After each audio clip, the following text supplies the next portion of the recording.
देखिए आज दुष्प्रेरण पढ़ेंगे, अध्याय 5 है। दुष्प्रेरण अध्याय 5, ये धारा 107 से सेक्शन 107 से 120 तक है। ये चैप्टर जो है 107 से 120 तक जो है दुष्प्रेरण के बारे में बताया गया। इसके अलावा दुष्प्रेरण से संबंधित कई और धाराएं भी हैं संहिता में, जैसे कि आत्महत्या का दुष्प्रेरण हो गया, आपका आपराधिक मानव वध का दुष्प्रेरण, ये सब आगे और भी है। लेकिन ये जो है पर्टिकुलर अध्याय 107 से 120 तक जो है दुष्प्रेरण के बारे में। ऐसा नहीं कि केवल इसी अध्याय में दुष्प्रेरण है, आगे भी कुछ और धाराएं भी है जहाँ दुष्प्रेरण संबंधी जो है अपराध बताए गए। ठीक है, तो 107 से 120 जो है दुष्प्रेरण। अब दुष्प्रेरण होता क्या है, पहले तो इसकी परिभाषा अपन पढ़ेंगे बाद में 107 में। तो पहले दुष्प्रेरण समझते हैं कि भाई दुष्प्रेरण कैसे अपराध है। दुष्प्रेरण जो है कैसे अपराध होते हैं, अपूर्ण अपराध होते हैं। अपूर्ण अपराध है दुष्प्रेरण, ये याद रखें, अपूर्ण अपराध। पूर्ण अपराध नहीं होते दुष्प्रेरण। कैसे होते हैं, अपूर्ण अपराध होते हैं। मतलब दुष्प्रेरण कैसे अपराध है, दुष्प्रेरण जो है अपूर्ण अपराध होते हैं, अर्थात दुष्प्रेरित कार्य के ना होने पर भी दुष्प्रेरक जो है अपराध के लिए दायी होता है। इसका मतलब क्या हुआ, इसका मतलब ये हुआ कि दुष्प्रेरित कृत्य ना होने के बाद भी, दुष्प्रेरित कृत्य कह लीजिए, कार्य कह लीजिए, कृत्य ना होने पर भी दुष्प्रेरक जो है अपराध के लिए, दुष्प्रेरक जो है अपराध के लिए क्या होता है, दोषी होता है।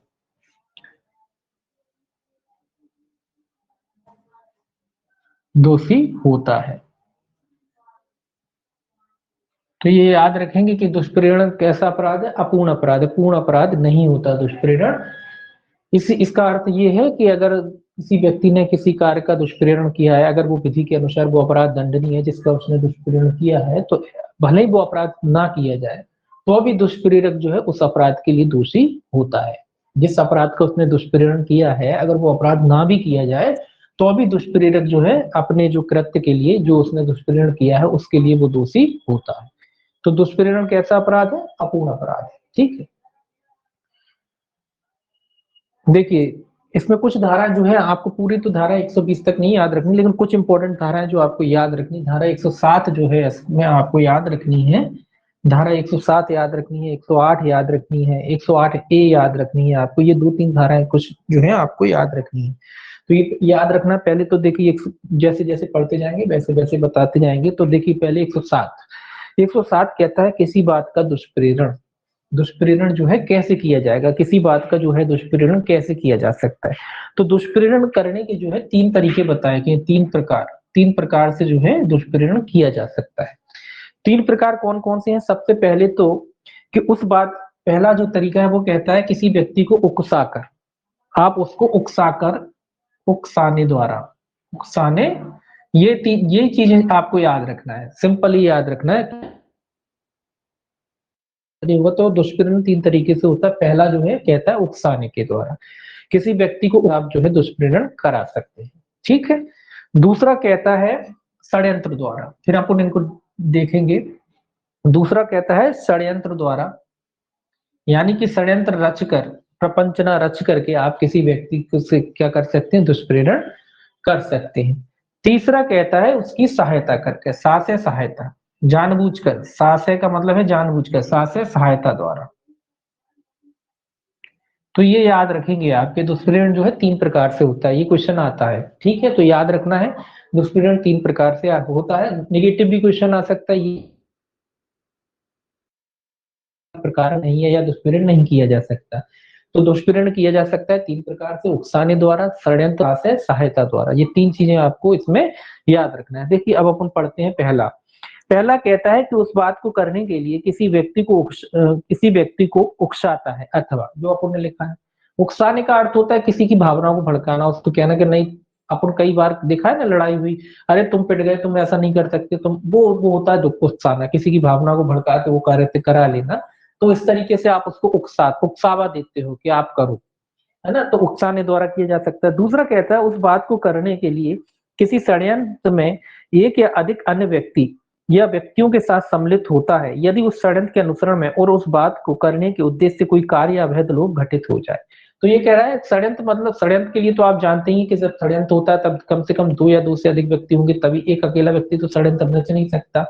तो षड्यंत्र कोई योजना बनाते हैं, कोई कार्य करते हैं, जब आप षड्यंत्र रचते हैं तो उस षड्यंत्र में सम्मिलित होकर भी आप क्या कर सकते हैं, दुष्प्रेरण कर सकते हैं। तीसरा कहता है उस बात के लिए किए जाने में किसी कार्य या अवैध लोभ द्वारा सहायता करना। ये कह रहा है सहायता करना। कोई व्यक्ति है, आप उसकी सहायता कर देते हैं तो वो भी क्या कहलाता है, वो भी दुष्प्रेरण कहलाता है। जब कोई व्यक्ति अपराध कर रहा है उसमें आपने उसकी सहायता कर दी। इसमें कई उदाहरण भी आएंगे सहायता के, षड्यंत्र के भी आएंगे, तो वो अपन उदाहरण देखेंगे। देखिए पहला स्पष्टीकरण, इसमें दो स्पष्टीकरण दे रखे हैं। पहला स्पष्टीकरण क्या कहता है, पहला स्पष्टीकरण कहता है कि जो कोई व्यक्ति जानबूझकर दुर्व्यपदेशन द्वारा या तात्विक तथ्य जिसे प्रकट करने के लिए वह आवद्ध है, जानबूझकर छिपाने द्वारा स्वेच्छा किसी बात का किया जाना कार्य या उपाप्त करता है अथवा कारित या उपाप्त करने का प्रयत्न करता है, वह उस बात के किया जाना उकसाता यह कहा जाता है। ये क्या कह रहा है, ये कह रहा है कि कोई व्यक्ति जानबूझकर, यानी जानबूझकर दुर्व्यपदेशन द्वारा, दुर्व्यपदेशन मतलब गलत नियत से, या तात्विक तथ्य जिसे प्रकट करने की क्या है, उसकी बाध्यता है, मतलब कोई तथ्य जो उसकी जानकारी में उसको प्रकट करने की जो है उसकी बाध्यता है, वो उस तथ्य को प्रकट नहीं करता, तो क्या माना जाएगा कि उस व्यक्ति ने किस प्रकार से दुष्प्रेरण किया, उस व्यक्ति ने, ये माना जाएगा कि उस व्यक्ति ने उकसाने के द्वारा जो क्या किया है, दुष्प्रेरण किया है। अब तात्विक तथ्य ऐसा है कि कोई बात मान लीजिए सत्य है जो आपको जानते हैं और आपकी जिम्मेदारी है कि वो सत्य जो है सबके सामने लाए या बताएं, उस व्यक्ति को आप सत्य नहीं बताते, है ना, तो उकसाने द्वारा इसीलिए है कि हो सकता है सत्य मालूम होता तो वो व्यक्ति वो कार्य ना करता है, सत्य नहीं बताया, है ना, तो इसीलिए कह रहे हैं कि उसको क्या माना जाएगा, उकसाने के द्वारा दुष्प्रेरण माना जाएगा। उकसाने के सत्य का मतलब यही होता है कि आप देख रहे हो आजकल के जमाने में नेतागिरी में कई बातें झूठी अफवाहें फैला दी जाती हैं, आदमी उसी में उत्तेजित हो जाते हैं, तो वो उकसाना ही है एक तरीके से। अगर आदमी को सत्य बातों का पता हो तो वो इस तरीके के काम ना करे, तो उसको क्या माना जाएगा, उसको उकसाने के द्वारा दुष्प्रेरण माना जाएगा।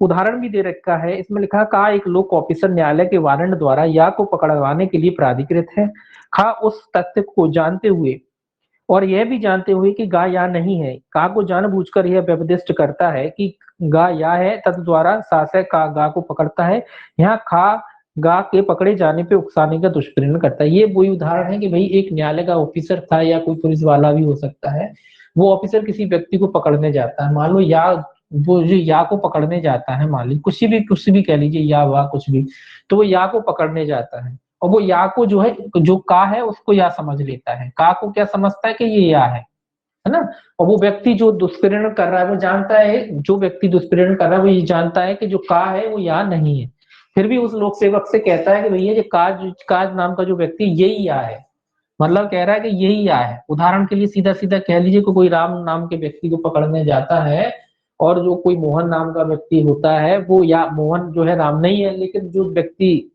उस व्यक्ति लोक सेवक को उकसा रहा है वो कह रहा है कि मोहन ही राम है, ये है उदाहरण, ठीक है, वो कह रहा है कि मोहन नाम का व्यक्ति यही राम है, उसको उकसा रहा है वो, जबकि वो जानता है कि मोहन राम नहीं है, वो राम नाम का व्यक्ति कोई अलग है, वो क्या कह रहा है, मोहन नाम का ही व्यक्ति राम है, उसको गिरफ्तार करा देता है। तो ये क्या कह रहा है, ये कह रहा है कि इस तरीके से अगर वो अपराध करता है तो ये माना जाएगा कि वो व्यक्ति जो है उकसाने के द्वारा जो क्या कर रहा है, दुष्प्रेरण कर रहा है। अब देखिए दूसरा स्पष्टीकरण इसका, दूसरा स्पष्टीकरण कहता है कि जो कोई या तो किसी कार्य के किए जाने से पूर्व या किए जाने के समय उस कार्य के किए जाने को सुकर बनाने के लिए कोई बात करता है और तद द्वारा उसके किए जाने को शुकर बनाता है, उस कार्य में करने में सहायता करता है, यह कहा जाता है। सुकर मतलब उसको और आसान बना देता है। मान लो कोई व्यक्ति उत्तेजना में है, किसी व्यक्ति पे वो हमला कर रहा है, लड़ाई हो गई है, दुष्प्रेरण वो लड़ रहा है और ये व्यक्ति क्या करता है, जाके उसे छुरी दे देता है ताकि वो उसको मार दे, तो क्या कर रहा है वो व्यक्ति, उस काम को क्या बना रहा है, और भी आसान बना रहा है, तो ऐसा व्यक्ति क्या माना जाएगा कि ऐसा व्यक्ति जो है करता है। तो दोनों के उदाहरण यहाँ दे रखे हैं, उकसाने द्वारा और साथ सहायता द्वारा जो है उसके जो है स्पष्टीकरण कर दिए गए हैं कि सहायता कब माना जाएगा, जब कोई व्यक्ति उत्तेजना में कोई काम कर, आप उसके काम को और आसान बनाने,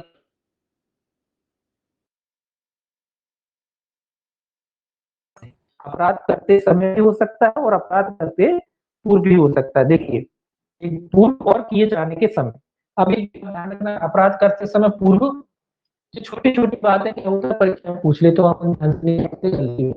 अपराध करते पूर्व और समय, अपराध करते समय मतलब एट ए टाइम, दो बार, अपराध करने के पश्चात का तो कोई सवाल ही नहीं उठता है ना, इसीलिए ये याद रखना, अपराध करने के पश्चात नहीं होता, पश्चात तो जब अपराध का दुष्प्रेरण होगा, है? तो अपराध करने से पूर्व, अपराध करने से पूर्व उदाहरण अपने भारत में कई हैं, कई महा आपको उदाहरण है की व्यवस्था कर दी कि तुम जाओ उनको मार दो, तो क्या हुआ जी, पूर्व हो गया। समय मतलब जब कोई अपराध करा आपने चाकू वगैरह कुछ सौंप दिया, कोई भी और भी तरीके हो सकते हैं, तो अपराध करते समय तो दोनों बातें याद रखना, अपराध करते समय पूर्व और उस समय एट ए टाइम जो है कर सकता है, साथ सहायता द्वारा वो क्या कर सकता है, दुष्प्रेरण कर सकता है, उसके पश्चात नहीं। अगर पूछा जाए पश्चात, पूर्व पूर्व पूर्व पश्चात और आगे का ऐसा लिख देते हैं, तो याद रखेंगे पूर्व पहले और समय, उस समय जब अपराध किया जा रहा है उस समय, उसके बाद नहीं। अपराध हो गया फिर काय का दुष्प्रेरण, तो याद रखें अपराध करते समय के पूर्व और उस अपराध करते समय जो है साहस्य सहायता द्वारा किया जा सकता है, दुष्प्रेरण किया जा सकता है। ठीक, अब देखिए ये तो हो गया आपका दुष्प्रेरण। अब आता है भाई दुष्प्रेरण करता है तो उसके लिए जो है दुष्प्रेरक की परिभाषा दी गई। भाई दुष्प्रेरक की परिभाषा कितने में दी गई, 108 में, ये भी याद रखना है। दुष्प्रेरक कि दुष्प्रेरक की जो है परिभाषा किस धारा में दी गई है, धारा 108 में जो है आपकी दुष्प्रेरक की जो है परिभाषा दी गई है। देखिए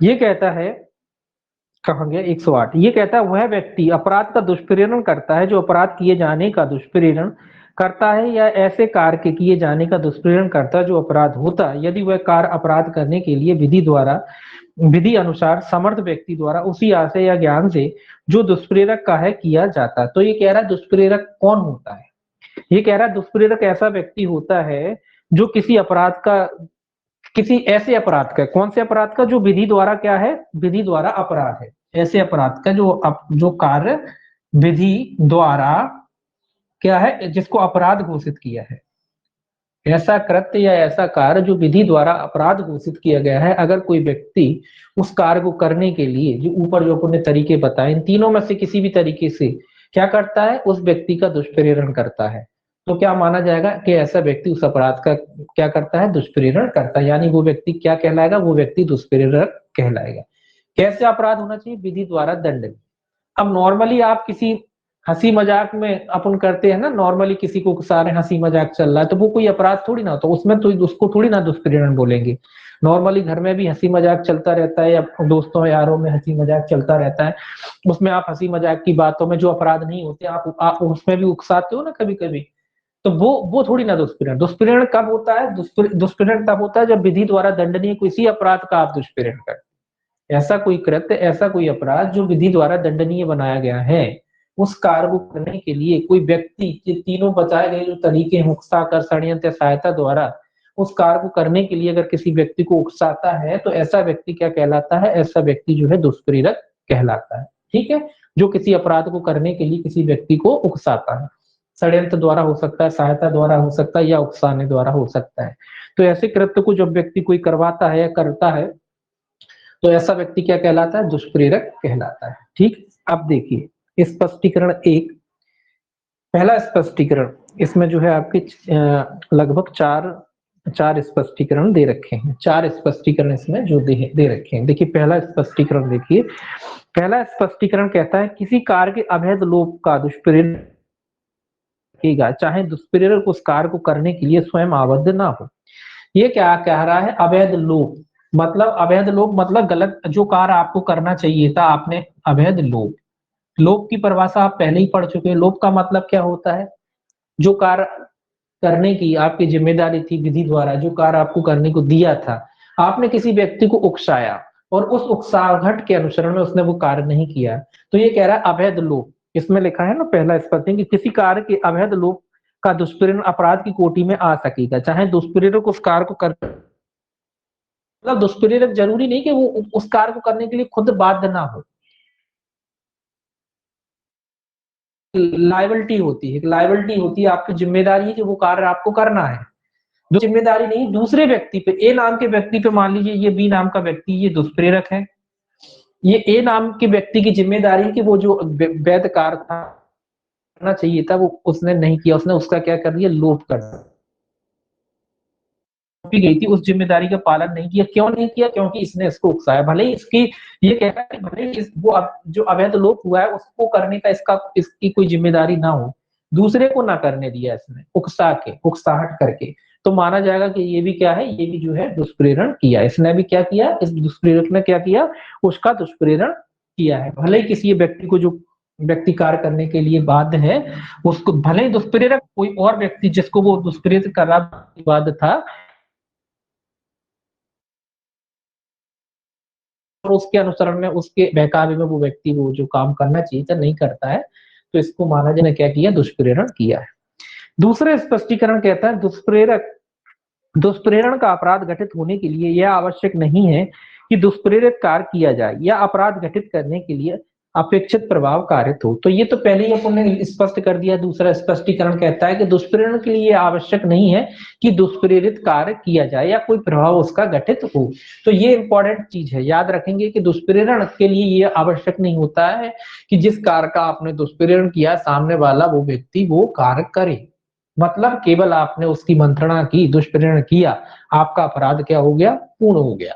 उदाहरण के लिए हमने किसी व्यक्ति को उकसाया कि फलाने व्यक्ति को बेकार है, या किसी भी तरीके से उकसाया कि भाई वो बेकार है, उसको जाके मार दो, उसकी हत्या कर दो, वो तुम्हारे बारे में गलत बोलता। हमने उसको खूब भरा कान भरे, लेकिन वो व्यक्ति समझदार था, वो समझ गया कि भाई ये उकसा रहे, उसने वो ऐसा काम नहीं किया।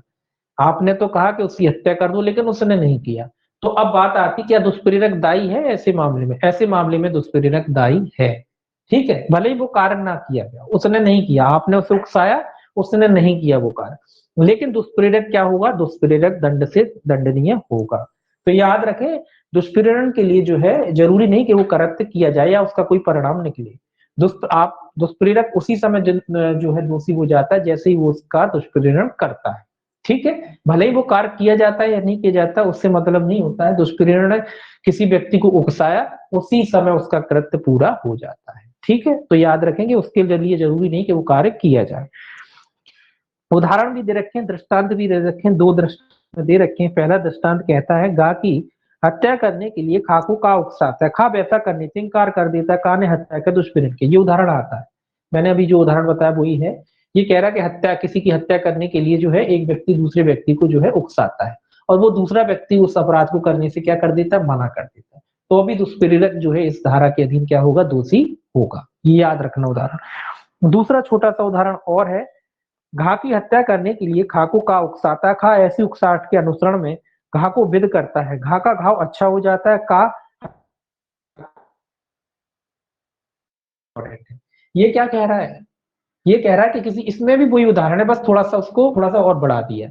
ये क्या कह रहा है कि एक व्यक्ति दूसरे व्यक्ति की हत्या करने के लिए क्या करता है, उस दूसरे व्यक्ति को उकसाता, वो दूसरा व्यक्ति क्या करता है, उसकी हत्या करने की कोशिश करता है, लेकिन उससे हत्या हो नहीं पाती, उसको घाव वगैरह आते हैं, और कुछ दिनों बाद जिस व्यक्ति को उसने घाव पहुंचाया था वो व्यक्ति ठीक हो जाता है।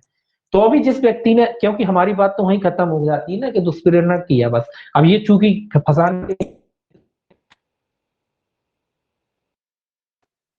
जिस व्यक्ति को उकसाया उसने उसको घाव कारित किया, मारने का प्रयास भी किया, वो व्यक्ति को चोट पहुंची और वो व्यक्ति कुछ दिनों बाद ठीक हो गया, हालांकि उसकी हत्या नहीं हुई। तो अभी ये कह रहा है कि दुष्प्रेरक क्या होगा, दायी होगा। तो क्योंकि हमें केवल इतना देखना है, दुष्प्रेरण किया, बस उससे आगे नहीं देखना, उससे आगे देखने की कोई जरूरत भी नहीं है। बस इतना देखें कि उस व्यक्ति ने उकसाया, उसने किया ना किया उससे भी मतलब नहीं है। तो जो व्यक्ति ने जो दुष्प्रेरण किया है वो व्यक्ति क्या होगा, दोषी। याद रखें कि जैसे ही आप दुष्प्रेरण से दोषी हो जाते हैं। इसके लिए जरूरी नहीं कि वो कृत्य किया जाए। अब तीसरा देखिए स्पष्टीकरण, ये कहता है यह आवश्यक नहीं है व्यक्ति अपराध करने के लिए विधि द्वारा समर्थ हो या उसका वही दूसरे आशय या ज्ञान हो जो दुष्प्रेरक का है, या कोई भी दूसरे आशय या ज्ञान। तो यहाँ ये बात भी स्पष्ट हो गई। तीसरी बात, तीसरा स्पष्टीकरण, कि ये आवश्यक नहीं है कि जो व्यक्ति दुष्प्रेरक है अपराध करने की ये समर्थ हो। उदाहरण के लिए, ये मान लीजिए कि एक 90-95 साल का एक बिल्कुल नाचार किस्म का बूढ़ा है, जो बिल्कुल उसके हाथ पैर नहीं चलते, लेकिन मुंह से बाण बहुत चलाता है, उस एस टाइप के व्यक्ति की कह रहा है कि भले ही वो खुद नहीं कर सकता, इतना सक्षम नहीं कि वो खुद अपराध करने के लिए समर्थ हो, लेकिन वो दूसरों की भावना भड़का कर, दूसरों को भड़का करके वो क्या कर सकता है, दुष्प्रेरण कर सकता है। तो उसको क्या माना जाएगा, दुष्प्रेरण का दोषी माना जाएगा, भले ही वो समर्थ ना हो, अपराध करने के लिए, और चाहे उसका कोई खुद का दूषित मन या दूषित आशय भी ना हो, ये भी याद रखें। जरूरी नहीं कि जैसा प्रेरक है, जो सामने वाला जो व्यक्ति अपराध कर रहा है उसके समान इसका कोई आशय हो। जरूरी नहीं है कि इसके समान उसका कोई आशय वगैरह हो। इसके समान जो व्यक्ति अपराध कर रहा है उसके समान उसका कोई दूषित आशय वगैरह ना भी हो, तो भी, या ज्ञान वगैरह ना भी हो, तो भी वो दुष्प्रेरक जो है अपराध के लिए क्या होगा, दोषी होगा। ये याद रखें। जैसे कि आजकल के नेता होते हैं, मुंह काफी हो गए, वो खुद तो कुछ कर नहीं पाते, दूसरों की भावनाएं भड़काते हैं और अपराध कराते हैं। आजकल के नेता खुद नहीं कर पाते, खुद इतने समर्थ नहीं कि करें, लेकिन दूसरों के आगे क्या करते हैं, अपराध कराते हैं। तो वही वाला काम है कि वो तब भी दोषी माने जाएंगे। ठीक। अब देखिए उदाहरण भी और है इसमें, उदाहरण देखिए। एक उदाहरण है पहला, 3-4 उदाहरण है। पहला उदाहरण देख लेते हैं। कहता है, कार दूषित आशय से एक शिशु या पागल को वह कार्य करने के लिए दुष्प्रेरित करता है जो अपराध होगा यदि वह व्यक्ति ऐसे व्यक्ति द्वारा किया जाए जो अपराध करने के लिए विधि अनुसार समर्थ है और वही आशय रखता है जो कि काका है। यहाँ चाहे वह कार्य किया जाए या ना किया जाए, कार ने अपराध का दुष्प्रेरण। ये कह रहा है कि भाई ये पागल व्यक्ति को आपने, या कोई शिशु का वो आपने क्या किया, दुष्प्रेरण के लिए क्या किया, उकसाया। अब आप तो जानते हैं कि पागल व्यक्ति है या कोई शिशु है, कम उम्र का व्यक्ति है, तो वो अपराध का दोषी नहीं होता। तो ये कह रहा है भले ही वो व्यक्ति जो इस अपराध कर रहा है वो किसी अपराध, भले ही अपराध किया जाए या ना किया जाए, वो व्यक्ति काय के लिए दोषी होगा, वो व्यक्ति दुष्प्रेरण के लिए दोषी होगा। उदाहरण काफी है और आप इसको पढ़ लेना, 7 वर्ष से कम इसी तरीके के जो है इसमें उदाहरण दिए हैं। स्पष्टीकरण 4 देखिए। स्पष्टीकरण 4 कहता है, अपराध का दुष्प्रेरण अपराध होने के कारण ऐसे दुष्प्रेरण का दुष्प्रेरण भी अपराध है। ये इंपॉर्टेंट है। चौथा स्पष्टीकरण, इसको याद रखेंगे आप, स्पष्टीकरण 4। अब क्या क्वेश्चन बनता है, क्वेश्चन ये बनता है कि दुष्प्रेरण का दुष्प्रेरण क्या दंडनीय होता है? हाँ बिल्कुल, दुष्प्रेरण का दुष्प्रेरण भी दंडनीय होता है। ठीक है। अब दूसरा क्वेश्चन ये बनता है कि दुष्प्रेरण के दुष्प्रेरण को कहां परिभाषित किया गया है? तो दो तरीके से क्वेश्चन आते हैं। एक तो सिंपल ही 108 पूछ लिया कि धारा 108, तो 108 में तो है ही, या फिर स्पष्ट कर, या पूछा कि 108 के स्पष्टीकरण 4, स्पष्टीकरण 3, स्पष्टीकरण 2, स्पष्टीकरण 1 कौन से में दिया गया? तो ये याद रखना है आपको। 108 के स्पष्टीकरण 4 में जो है दुष्प्रेरण के दुष्प्रेरण को परिभाषित किया गया है, ये याद रखेंगे आप। दुष्प्रेरण का दुष्प्रेरण को कहां परिभाषित किया गया है? 108 के स्पष्टीकरण 4 में। तो इसीलिए कहा है याद रखना, ये याद रखने वाली चीज है, ये पूछी जाती है परीक्षा में। तो दुष्प्रेरण का दुष्प्रेरण कहाँ है? दुष्प्रेरण का दुष्प्रेरण 108 में ही है, लेकिन उसके स्पष्टीकरण 4 में। ठीक है। तो स्पष्टीकरण 4 कैसे संबंधित है? दुष्प्रेरण के दुष्प्रेरण से संबंधित। अब दुष्प्रेरण का दुष्प्रेरण क्या होता है देखिए। दुष्प्रेरण का दुष्प्रेरण ये होता है, ए नाम का व्यक्ति, ये दुष्प्रेरक है मूल, इसने क्या किया, बी को उकसाया कि भैया जो फलाना व्यक्ति था उसकी हत्या करना है। ठीक है। बी और शातिर था, बी ने बोला मैं काय को अपना हाथ रंगू, इसने ये चला, इसने सी को उकसाया कि भैया तो उसकी हत्या करनी है, डी नाम के, एक्स नाम के व्यक्ति की हत्या करनी, और ये सी चला, इसने एक्स की हत्या कर दी। तो ये क्या हो गया, ये दुष्प्रेरण का दुष्प्रेरण, इसने इसको उकसाया, इसने इसको उकसाया, और उसने उकसा के अनुसरण में इसकी हत्या कर दी। अब बात आती कि भाई इसमें कौन कैसे दोनों की दोनों दोषी होंगे? ये दोनों की दोनों जो है, दोनों तीनों तीनों जितने भी व्यक्ति इसमें आ रहे हैं, ये तीनों की तीनों व्यक्ति क्या होंगे, दोषी होंगे। ठीक है। ये दोनों की व्यक्ति जो है दुष्प्रेरण के लिए क्या होंगे, सॉरी, दुष्प्रेरण के लिए ये दोनों व्यक्ति जो दोषी होंगे। ये दोनों व्यक्ति क्या होंगे, दुष्प्रेरण के लिए क्या होंगे, दोषी होंगे। पहले ए ने बी को उकसाया, बी ने सी को उकसाया। तो इस तरीके से कह रहा है कि ये इस तरीके के जो अपराध होते हैं उसको क्या कहते हैं, उसको दुष्प्रेरण का दुष्प्रेरण कहते हैं। अब देखिए क्या कहता है, उदाहरण देखिए। इसमें लिखा, गा को या की हत्या करने के को उकसाने के लिए खा को का उकसाता है, खा तदनुकूल या की हत्या करने के लिए गा को उकसाता है, और खा उकसाने के परिणाम स्वरूप गा उस अपराध को करता है।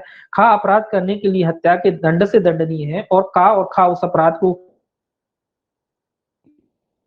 भी उसी दंड से दंडनीय है। ये क्या कह रहे हैं, ये वही वो उदाहरण जो अभी मैंने बताया कि एक व्यक्ति की हत्या करने के लिए आपने किसी व्यक्ति को उकसाया, उस दूसरे व्यक्ति ने किसी तीसरे व्यक्ति को उकसाया, और तीसरे व्यक्ति ने क्या किया, उस व्यक्ति की हत्या कर दी। तो जो तीसरे व्यक्ति ने उस व्यक्ति की हत्या की, आप वो तो जान ही रहे कि वो व्यक्ति हत्या का दोषी, और वो दोनों व्यक्ति जो है, वो दोनों व्यक्ति यानी ए बी जो है नाम के व्यक्ति हैं, वो क्या है, वो हत्या के दुष्प्रेरण के क्या होंगे, दोषी होंगी उसी अपराध से। तो हत्या के दुष्प्रेरण के दोनों क्या होंगे, दोषी होंगे। तो दुष्प्रेरण का मतलब सीधा सीधा है कि एक व्यक्ति ने उकसाया और आपने उस दूसरे व्यक्ति को उकसा दिया, ठीक है, आपने खुद ना करके किसी दूसरे को उकसा दिया। तो उकसाने का उकसाना है, डबल बार उकसाना है, तो उसको क्या कहते हैं, उसको कहते हैं दुष्प्रेरण का भी दुष्प्रेरण। तो दुष्प्रेरण का दुष्प्रेरण सिंपली याद रखना कि 104 में, ठीक है, और दंडनीय बनाया गया है 104 में। दोनों की दोनों दोषी, दोनों तीनों चारों जितने भी लोग होंगे, एक ने उकसाया दूसरे को, दूसरा उकसाया तीसरे को, तीसरे ने उकसाया चौथे को, कितने भी हो सकते हैं, ठीक है, वो सारे के सारे व्यक्ति काय के दोषी होंगे, दुष्प्रेरण के दोषी होंगे। जौन सा भी अपराध करेंगे उसके दुष्प्रेरण के दोषी होंगे। अब देखिए स्पष्टीकरण जो है आपका 5, स्पष्टीकरण 5 कहता है षड्यंत्र द्वारा दुष्प्रेरण का अपराध करने के लिए यह आवश्यक नहीं है कि दुष्प्रेरक उस अपराध को करने वाले व्यक्ति के साथ मिलकर उस अपराध की योजना बनाए। यह पर्याप्त है कि उस षड्यंत्र में सम्मिलित हो जिसके अनुसरण में वह अपराध किया है। अब देखिए षड्यंत्र का भी स्पष्ट कर दिया है कि षड्यंत्र के लिए जरूरी नहीं कि आप मिलकर योजना बनाए, मिलकर योजना बनाना आवश्यक नहीं है। मतलब षड्यंत्र रचने के लिए ऐसा आवश्यक नहीं है कि जिस व्यक्ति के साथ आपने षड्यंत्र रचा उस व्यक्ति के साथ आपकी कोई मीटिंग हुई हो, आप बैठ के मिले हो, फिर आपने योजना बनाई हो। केवल इतना पर्याप्त है कि उस योजना में आप क्या थे, शामिल थे। शामिल होना मात्र पर्याप्त है, ये कह रहा है। कोई षड्यंत्र होता है तो जरूरी नहीं कि उस षड्यंत्र के मुख्य आप जो है षड्यंत्र रचा जा रहा है, कोई घटना रची जा रही है। उदाहरण के लिए मान लीजिए अपने देश में तो होते ही रहते हैं षड्यंत्र, तो जो षड्यंत्र होते रहते हैं तो जरूरी, अब देखिए षड्यंत्र तो कोई 2-4 व्यक्ति मिलकर रचते हैं, उसमें कई लोग शामिल हो जाते हैं, सहयोगी हो जाते हैं। तो ये कह रहा है कि जो लोग सहयोगी हो गए, शामिल हो गए, वो सारे के सारे व्यक्ति जो है दोषी होंगे, वो षड्यंत्र के ही दोषी, षड्यंत्र के द्वारा दुष्प्रेरण के ही दोषी माने जाएंगे, भले ही उनने योजना। आप जानते हैं षड्यंत्र जब रचे जाते हैं देश में तो बड़े नेता मिलकर ही रचते हैं, ठीक है, वो नेताओं लोगों ने मिलकर षड्यंत्र रचा और आम जनता या आम लोग जिनको कुछ समझ नहीं होती वो उसमें शामिल हो जाते हैं। तो अब बात आ रही है कि क्या वो जो लोग शामिल हुए हैं क्या वो दोषी होंगे? हाँ, ये कह रहा है कि वो लोग भी षड्यंत्र के दोषी माने जाएंगे, ठीक है। तो भले ही वो योजना में शामिल ना हुई हो, मिलकर उनकी बातचीत ना हुई हो, लेकिन किसी षड्यंत्र में केवल शामिल होना मात्र ही माना जाएगा कि जो है उस षड्यंत्र को जो है आपने षड्यंत्र द्वारा क्या किया है, उस अपराध का दुष्प्रेरण किया है। तो ये भी याद रखें। उदाहरण देखिए, दृष्टांत दिखा है, योजना खाद से मिलकर बनाता है, यह सहमति हो जाती है कि का देगा देगा खा, तब यह वर्णित करते हुए कि गा को वह योजना समझा देता है कि कोई तीसरा व्यक्ति विष देगा, किंतु का नाम नहीं गा विष उपाप्त करने के लिए सहमत हो जाता है और उसे उपाप्त करके समझाए गए प्रकार से प्रयोग में लाने के लिए खा को परिवर्तित करता, का विष देता, परिणाम स्वरूप या की मृत्यु हो जाती। ये सिंपल सा वही उदाहरण है। ये कह रहा है कि किसी को जहर दे करके जो है मृत्यु कारित करने का जो है इन लोगों ने क्या है योजना। दो व्यक्ति थे, ए नाम के बी नाम का। ए ने बी से कहा कि भैया सी नाम का जो व्यक्ति है वो जो है सी नाम के व्यक्ति को क्या था, जहर। उन्होंने पहले ये कहा कि विष दे करके, विष मतलब जहर दे करके जो है हत्या करना, और ये तय हो गया कि जो नाम का सी नाम का जो व्यक्ति है वो जहर खरीद के लाएगा। देना तुमको है, किसको देना है, बी को तुमको देना है, लेकिन बी से इसका कोई कनेक्शन नहीं है। बी जानते ही नहीं है कि सी नाम का व्यक्ति कौन है। बी ने तो एक हामी भर दी कि हाँ मैं दूंगा, है ना, और ए ने कहा कि भाई तुमको तो जहर देना है, और एक फलाना नाम का व्यक्ति है मेरा है, वो जानता नहीं उससे, वो विष लेके आएगा, ये विष लेके आया, इसको दिया, इसने इसको दिया, और इसने जो फलाना व्यक्ति था जिसको मारना था उसको विष दे दी। तो ये कह रहा है कि भैया इनके भले ही इंटर कनेक्शन नहीं है, इसमें कोई इन दोनों में के बीच में कोई वो नहीं है, लेकिन चूंकि इसने भाग तो लिया है उस घटना में, षड्यंत्र में भाग लिया है, इसलिए इसने क्या किया, इसने षड्यंत्र द्वारा दुष्प्रेरण किया है, उस घटना में भाग लिया है इसने। भले ही ये सी को नहीं जानता हो, सी से इसकी कोई बातचीत ना हुई हो, लेकिन चूंकि उस घटना में उस षड्यंत्र का हिस्सा है ये, इतना याद रखें, उस षड्यंत्र का क्या है, ये हिस्सा है, उस षड्यंत्र में इसने क्या लिया है, भाग लिया है, इसीलिए ये व्यक्ति भी क्या माना जाएगा, षड्यंत्र का दोषी माना जाएगा। ठीक है, ये हो गया आपका षड्यंत्र। अब देखिए 108 ए और आता है, सेक्शन 108। ये तीनों सेक्शन इंपॉर्टेंट है, तीनों क्या, चार मान लीजिए। 108 का स्पष्टीकरण 4 वो एक अलग से है, उसको याद करके रखना, पूछा जाता है। 107 दुष्प्रेरण, 108 दुष्प्रेरक, 108 का स्पष्टीकरण 4 दुष्प्रेरण का दुष्प्रेरण, और 108 ए। ठीक है, 108 ए ये क्या है, ये कहता है भारत से बाहर के अपराधों का भारत में दुष्प्रेरण, भारत से बाहर के अपराधों का भारत में दुष्प्रेरण। मतलब कोई व्यक्ति अगर किसी दूसरे देश में बैठकर भारत के खिलाफ कोई षड्यंत्र रचता है तो वो भी धारा 108 के अधीन क्या होगा, दोषी होगा। मतलब भारत में से बाहर है, भारत से बाहर बैठ करके कोई व्यक्ति भारत के लिए कोई षड्यंत्र रचता है कि उस देश में इस तरीके का कोई कृत्य करना है, तो वो धारा 108 के तहत क्या होगा, दोषी माना जाएगा। तो ये कह रहा है वह व्यक्ति इस संहिता के अर्थ के अंतर्गत अपराध का दुष्प्रेरण करता है जो भारत से बाहर और उससे परे किसी ऐसे कार्य के किए जाने का भारत में दुष्प्रेरण करता है जो अपराध होगा यदि भारत में किया गया होता। क्या मतलब, ये कह रहा है ऐसा कार्य जो अगर भारत में किया जाता तो भारतीय विधि के अनुसार वो अपराध होता। ऐसा कोई कृत्य जो भारत में अगर किया जाए तो भारतीय विधि उस पर लागू होती और वो भारतीय विधि के अनुसार दंडनीय होता। कोई भारत की सीमा से परे यानी विदेश में बैठ करके अगर कोई षड्यंत्र रचता है भारत के खिलाफ, या कह लीजिए कि भारत में कोई ऐसा कृत्य करता है जो भारत की विधि के अनुसार अगर दंडनीय है, तो ऐसे व्यक्ति को धारा 108 के तहत क्या माना जा सकता है, दुष्प्रेरण का दोषी माना जा सकता है। उदाहरण भी लिखा है, का भारत में खा को जो गोवा में विदेशी, अब आप कहोगे कि गोवा, पहले गोवा जो है भारत का अंग नहीं था, 1900 लगभग 1952 के करीब शायद मिला है, कंफर्म नहीं है, 1950 या 52 इसी के करीब जो है भारत में जो है गोवा मिला। उससे पहले जो है गोवा पुर्तगाल के अधीन था, ठीक है। इसीलिए जो उदाहरण लिखा है अभी भी बदला नहीं। तो गोवा क्या था, पहले विदेश था, अब चूंकि इंडिया का हिस्सा है, लेकिन उससे पहले वो क्या था, 1950 से पहले मान लीजिए क्या था, 1950-55 के पहले वो जो है विदेश माना था जाता था, पुर्तगाल के अधीन था, ठीक है। तो इसीलिए इसमें लिखा गोवा जो विदेश है, ठीक है। तो इसमें लिखा का भारत में खा को जो गोवा में विदेश है, हालांकि अब उदाहरण देखा जाए तो अब गोवा विदेश नहीं है, इसलिए जो उदाहरण इसमें कुछ और शब्द जोड़ सकते, कोई और शहर जोड़ सकते, लेकिन ठीक है मान के चलते हैं अपन कि गोवा विदेश है। इसमें लिखा है का भारत में, क्योंकि जो उदाहरण पुराना है ना, इसीलिए का भारत में खा को जो गोवा में विदेशी है गोवा में हत्या करने के लिए उकसाता है, का हत्या के दुष्प्रेरण का दोषी है। ये क्या कह रहा है, एक विदेशी हत्या करने के लिए क्या कहता है, दूसरे व्यक्ति को उकसाता है, तो ये क्या माना जाएगा, ये माना जाएगा कि उसने जो है इस धारा 108 के अधीन क्या किया है, दुष्प्रेरण का अपराध किया। इसको ब्रिटेन मान लो आप, इसको पाकिस्तान मान लो, इसको नेपाल मान लो, कोई भी दूसरा देश मान लो कि बैठ के वहां योजना बनाता है कि फलाने व्यक्ति को जो है उसकी हत्या कारित करें, तो क्या माना जाएगा, उसको धारा 108 के तहत दुष्प्रेरण का दोषी माना जाएगा, ठीक।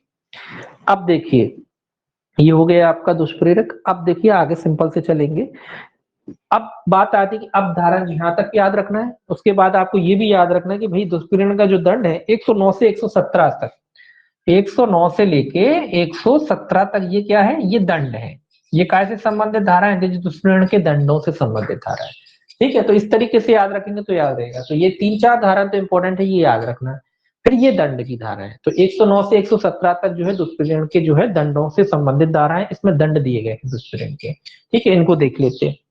तो इसको याद बस इतना रखना कि 109 से 117 तक जो है दंड दिए गए। इस तरीके से याद रखेंगे तो भूलेंगे नहीं कि दंड की धारा 109 से ही शुरू होती है, तो 109 से कहां तक जाती है, 117 तक जाती है, ठीक है। तो इस तरीके से आप इसको याद रख सकते हैं।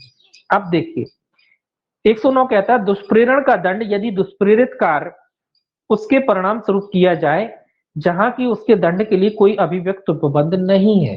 ये क्या कह रहा है, अब कई कैटेगरी होती है। ये कह रहा है कि कोई ऐसा कृत्य जिसके लिए कोई अलग से कोई दंड का प्रोविजन नहीं किया गया है, और अगर उस कृत्य के लिए कोई व्यक्ति उसका दुष्प्रेरण करता है तो जो दुष्प्रेरक है या जो दुष्प्रेरण करता है उस व्यक्ति को कितने दंड से दंडित किया जा सकता है, अगर कोई अभिव्यक्त उपबंध नहीं है। ऐसा अपराध जिसके लिए कोई अलग से कोई सजा प्रोविजन वगैरह नहीं है और वो अपराध है, तो ऐसे मामले में उस दुष्प्रेरक को कितने दंड से दंडित किया जाएगा, ये कह रहा है।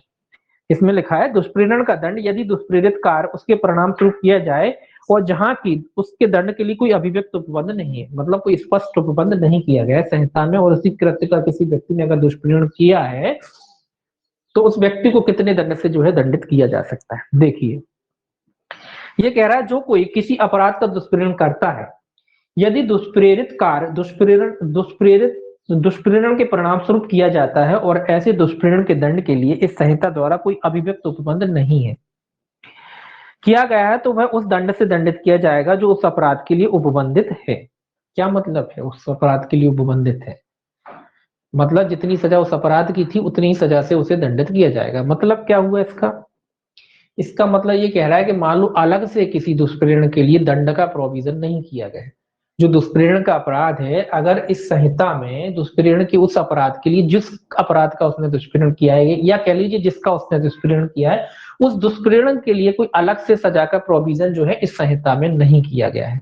मतलब पर्टिकुलर कोई अपराध होता है ना कि फलानी चीज का अपराध दुष्प्रेरण करेगा तो इतनी सजा दी जाएगी उस दुष्प्रेरण के लिए, तो ऐसा कोई प्रोविजन अगर संहिता में नहीं किया गया है तो ये कह रहा है उपबंधित जो दंड से दंडित किया जाएगा। उपबंधित दंड मतलब जो उस अपराध के लिए सजा है उसी अपराध की सजा से इसको दंडित किया जाएगा। मतलब जौन सा अपराध का जिस कार्य का उसने दुष्प्रेरण किया उस कार्य में जो भी सजा होगी संहिता के अनुसार उसी सजा से उस दुष्प्रेरक को भी क्या किया जाएगा, दोषी ठहराया जा सकता है। ये कब, जब कोई अलग से दुष्प्रेरण के लिए कोई सजा का उपबंध संहिता में नहीं किया गया, पर्टिकुलर कोई अपराध किया है उसने, दुष्प्रेरण किया है किसी अपराध का, और उस अपराध के दुष्प्रेरण की अगर अलग से कोई सजा का प्रोविजन संहिता में नहीं किया गया है तो दुष्प्रेरण को उस मूल अपराध के लिए जितनी सजा होती है उसी दंड से क्या किया जाएगा, दंडित किया जाएगा। अब देखिए उदाहरण भी दे रखा है, स्पष्टीकरण लिखा है, इसमें लिखा है कोई कार्य या अपराध का दुष्प्रेरण के परिणाम स्वरूप किया गया तब कहा जाता है जब वह उस उकसाहट के परिणाम स्वरूप या उस षड्यंत्र के अनुसरण में या उस सहायता से, ये तो तीनों कोई बात है कि उस अपराध का दुष्प्रेरण कब माना जाता है, जब उत्साह के द्वारा, षड्यंत्र द्वारा या सहायता द्वारा किया जाता है। उदाहरण देखिए क्या कहता है, खा को जो एक लोक सेवक है, खा के पदीय कृत्यों के प्रयोग में का पर कुछ अनुग्रह दिखाने के लिए इनाम के रूप में का रिश्वत की प्रस्तावना करता है, वह रिश्वत प्रतिकृत कर लेता है। का को धारा 161 में परिभाषित अपराध का दुष्प्रेरण किया।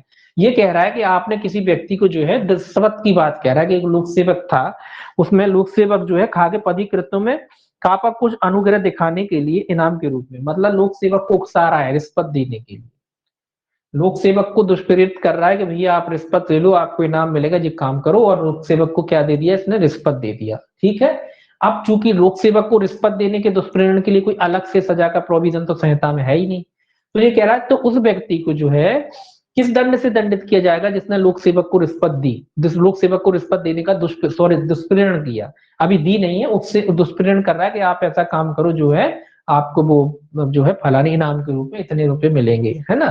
तो ये कह रहा है अगर उस दुष्प्रेरण जो लोक सेवक को जो रिश्वत देने का दुष्प्रेरण कर रहा है उसके लिए अलग से प्रोविजन नहीं है कि भाई लोक सेवक को अगर कोई रिश्वत देने का दुष्प्रेरण करता है तो कितने दंड से दंडित किया, तो ये कह रहा है उसको 161 जो धारा 161 में रिश्वत के लिए जो दंड है उसी दंड से क्या किया जाएगा, उस दुष्प्रेरक को भी दोषी किया जा सकता है। जो मूल अपराध की सजा है उसी अपराध से उस दुष्प्रेरक को भी क्या किया जा सकता है, दुष्प्रेरित किया जा सकता है। कब, जब संहिता में कोई अलग से दंड का प्रावधान ना हो दुष्प्रेरण के लिए। ठीक है, ऐसे उदाहरण इसमें और 2-3 और हैं, छोड़िए इसको।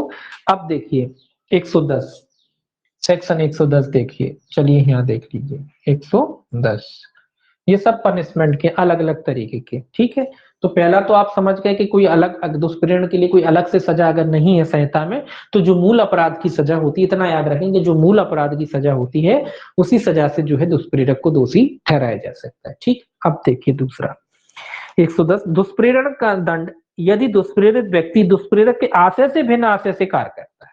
मतलब ये कह रहा है कि दुष्प्रेरक के आशय से भिन्न, मतलब ए नाम का व्यक्ति चाहता था कि बी नाम के व्यक्ति को उसने उकसाया, अब वो चाहता है कि बी नाम का व्यक्ति फलाने व्यक्ति के घर में जाके के आग लगा दे। ये क्या कह रहा है कि इससे कह रहा है कि उस व्यक्ति के आग लगाने की बात कह रहा है। क्या कह रहा है, आग लगा दिया जाए, आग लगाने की बात कह रहा है कि तुम जाओ उनके घर में आग लगा दो। ये क्या चाहता है, ए दुष्प्रेरण किस बात का कर रहा है, आग लगाने का। और बी क्या करता है, बी आग तो लगाता ही है, संग में चोरी भी कर लेता है। तो अब बात आ रही कि क्या चोरी के अपराध के लिए जो मतलब इसका आशय तो केवल आग लगवाने का था, वो जाके चोरी कर लेता है, या मान लो वो हत्या भी कर देता है, या मान लो वो किसी को चोट भी कर देता है। तो ये इस बात की बात हो रही है कि क्या दुष्प्रेरक को उसके जो आशय, जिस आशय से भिन्न आशय से उसने कृत्य किया उसके लिए दोषी ठहराया जा सकता है। तो उसमें भी कंडीशन है, कब ठहराया जा सकता है कब नहीं। देखिए ये कह रहा है जो कोई किसी अपराध के किए जाने का दुष्प्रेरण करता है, यदि दुष्प्रेरित व्यक्ति ने दुष्प्रेरक के आशय या ज्ञान से भिन्न आशय या ज्ञान से वह कार्य किया है तो यदि वह उस दंड से दंडित किया जाएगा जो उस अपराध के लिए उपबंधित है। जो किया जाता यदि वह कार्य दुष्प्रेरक के ही आशय या ज्ञान से, ना कि किसी अन्य आशय या ज्ञान से किया जाता।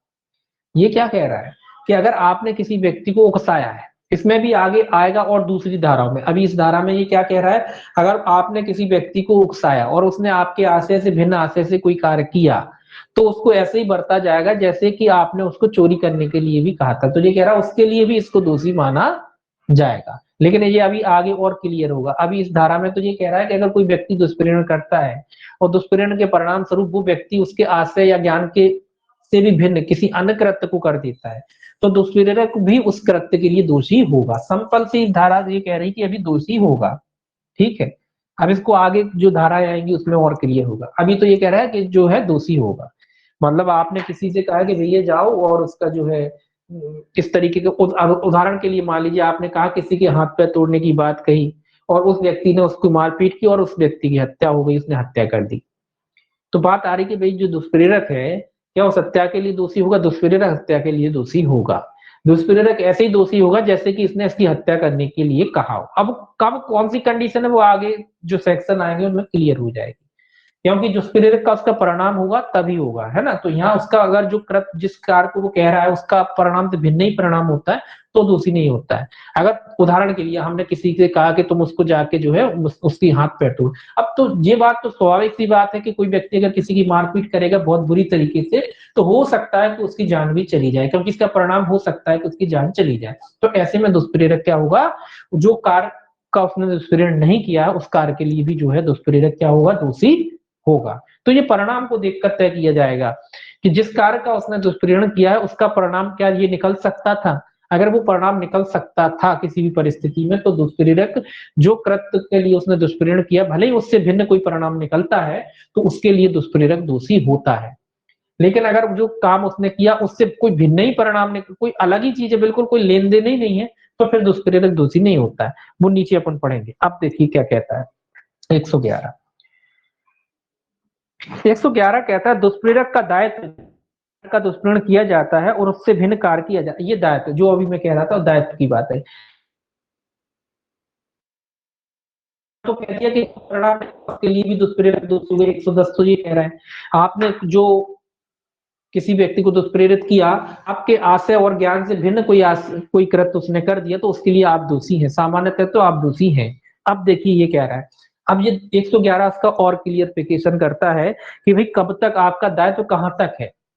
ये कह रहा है जबकि किसी एक कार्य का दुष्प्रेरण किया जाता है और कोई भिन्न कार्य किया जाता है तब दुष्प्रेरक उस किए गए कार्य के लिए उसी प्रकार से और उसी विस्तार तक दायित्व के अधीन है मानो वह उसने सीधे उस कार्य का दुष्प्रेरण किया हो। ये कह रहा है, पहला तो ये कह रहा है कि अगर कोई व्यक्ति किसी व्यक्ति को दुष्प्रेरित करता है और उसका कोई भिन्न परिणाम वगैरह निकलता है तो दुष्प्रेरक ऐसे ही दोषी होगा जैसे कि उसने क्या किया हो, उसका परिणाम क्या किया हो, उस कार्य को उसने स्वयं किया हो, ऐसे ही माना जाएगा। अब स्पष्टीकरण तो क्या कहता है, परंतु कह रहा है परंतु यह तब जबकि किया गया कार्य दुष्प्रेरण का अधिक संभाव्य परिणाम हो। मैंने कहा ना परिणाम, परिणाम जरूरी है, ये अपरंतु लग गया।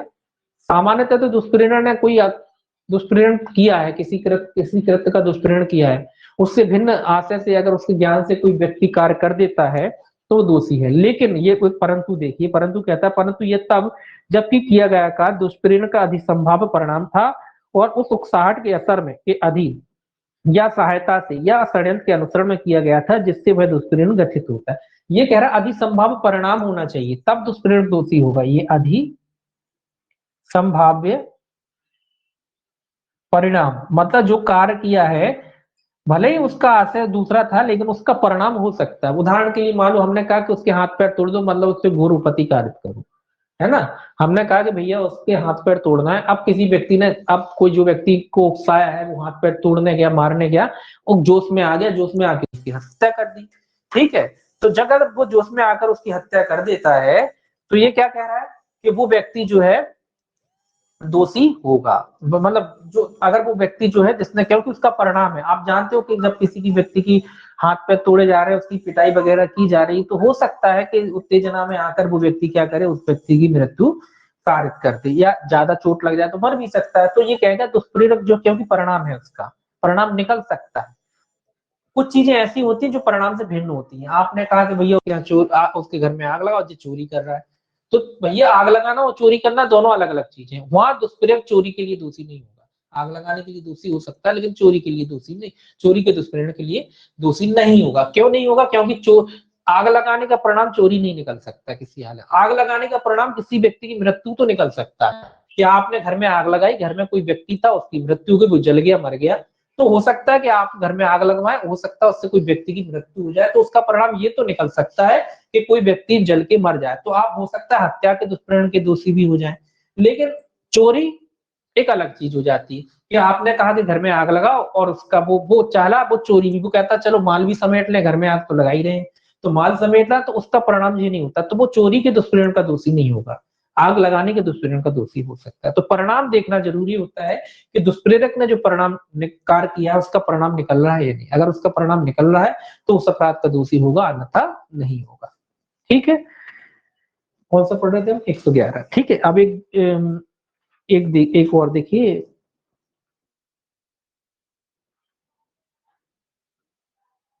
ये देखिए दूसरा ही उदाहरण देख लीजिए घर जलाने का। ये कह रहा है खाको का एक गृह जलाने के लिए उकसाता है, कहा उस गृह में आग लगा देता है और उसी समय वह संपत्ति की चोरी करता है। कहा यद्यपि गृह जलाने के दुष्प्रेरण का दोषी, किंतु चोरी के दुष्प्रेरण का दोषी नहीं है, क्योंकि वह चोरी एक अलग कार्य है और उस गृह को जलाने का अधिसंभव परिणाम नहीं है। जो मैंने अभी बताया वो उदाहरण इंपॉर्टेंट है, पूछा जाता है। देखिए चोरी अलग है, परिणाम निकलता है, जो कार्य आप कर रहे हैं क्या उसकी संभावना है कि ऐसा हो सकता था, अगर उसका परिणाम निकलता है और उसकी संभावना है कि हाँ ऐसा भी हो सकता था, तो फिर वो दुष्प्रेरक दोषी होगा, अन्यथा नहीं। चोरी एक अलग कृत्य है, घर जलाना अलग है। हाँ, घर जलाने का परिणाम ये जरूर निकल सकता है कि आपने कहा कि घर जला दो और उस व्यक्ति ने घर के किवाड़ लगाए और आग लगा दी, अंदर हो सकता है कोई व्यक्ति रह गए हो और वो जल के मर जाए, तो दुष्प्रेरक हत्या का दोषी हो सकता है, क्योंकि ये तय है कि घर जलाओगे तो हो सकता है घर में कोई फंस जाए, मर जाए, उसकी मृत्यु हो सकती है, तो वहां आप हत्या, क्योंकि उसका परिणाम घर जलाओगे तो परिणाम मृत्यु तो हो सकता है, लेकिन चोरी नहीं हो सकता। चोरी एक अलग ही चीज है, उसका परिणाम हो ही नहीं सकता। घर जलाना और चोरी में जमीन आसमान का अंतर है, दोनों अलग अलग चीजें हैं। तो इस तरीके से देखा जाएगा, अगर संभाव्यता परिणाम है तो दुष्प्रेरक दोषी होता है, अन्यथा नहीं होता है। ठीक है,